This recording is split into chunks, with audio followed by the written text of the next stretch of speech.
Diduga oleh ODGJ di Jember, jembatan terbakar nyaris putus, warga sekampung panik. Beredar di media sosial, peristiwa kebakaran telah menghanguskan jembatan penghubung desa di Geladak Jati, Dusun Watukebo, Desa Andongsari, Kecamatan Ambulu, Jember. Peristiwa kebakaran yang menyebabkan nyaris terputusnya jembatan penghubung Ambulu dan Tempurejo ini diduga terjadi akibat ulah orang dengan gangguan jiwa atau ODGJ di wilayah tersebut.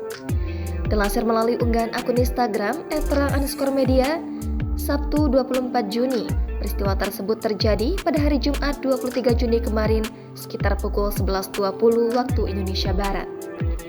Peristiwa kebakaran itu terjadi setelah munculnya api yang berasal dari bawah jembatan. Dari video yang beredar, tampak api berkobar dan melahap jembatan yang sudah beraspal tersebut. Kebakaran dimulai dari ujung jembatan hingga menjalar sampai ke bagian tengah.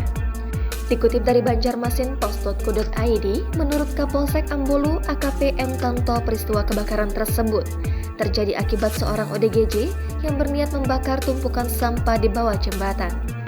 Namun lantaran banyaknya rumput dan jerami kering di bawah jembatan, api pun cepat membesar hingga menghanguskan sebagian bangunan jembatan.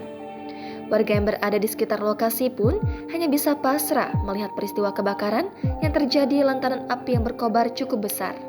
Beruntung tak ada korban jiwa dalam peristiwa kebakaran itu, dan akhirnya api berhasil dipadamkan oleh 2 unit mobil pemadam kebakaran Ambulu yang langsung terjun ke lokasi terbakarnya bawah jembatan tersebut.